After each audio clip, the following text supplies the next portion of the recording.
Welcome back to Reviews with Ronel.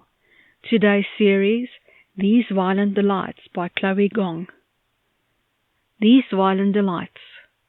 Lyrical prose, gruesome deaths, and violence fills the pages of this book, as well as the consuming love between Juliet and Roma amidst the blood feud that might be even worse than the monster and madness that haunts the streets of Shanghai. I love the detail of the city, the period, and the social issues faced by Juliet and the others.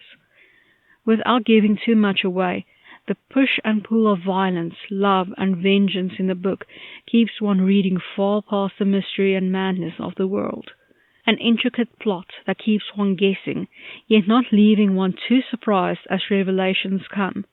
A heavy read, though, that doesn't make one too keen to read the next book in a hurry despite the cliffhanger.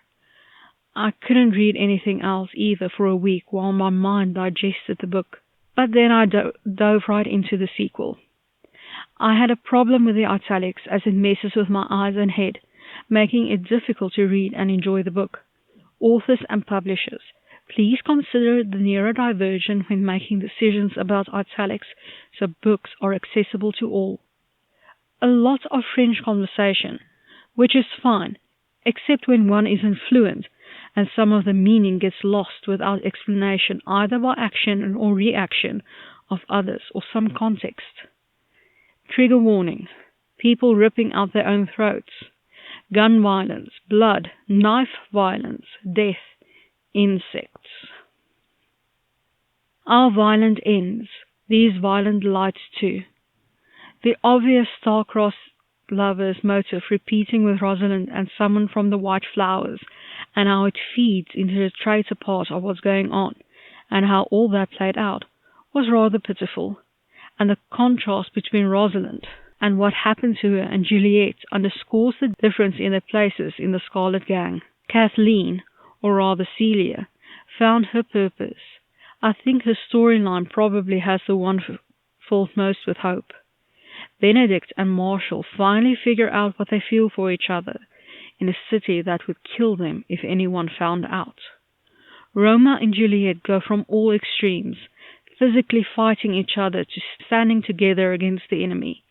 A lot of what you expect from a Romeo and Juliet retelling happens, just with a lot more violence and blood, with a background of revolution and betrayal.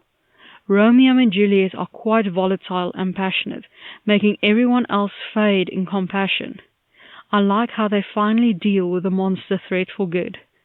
The ending will leave you with a lump in your throat. A heavy yet good story about how love and our choices determine who we truly are. I had a problem with the italics, as it messes with my eyes and head, making it difficult to read and enjoy the book. Authors and publishers, please consider the neurodivergent when making decisions about italics so books are accessible to all. A lot of conversation in foreign languages.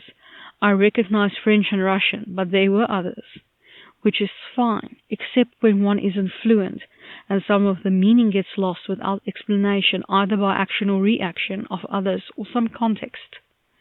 For some reason, the author decided to make unsavory jokes in this book regarding Christianity, and used the Lord's name as an expletive. Not cool and not in keeping with the style of the first book. Trigger warning: torture, people ripping out their own throats, gun violence, blood, knife violence, death, insects, monsters, executions, war, language, disowning of family.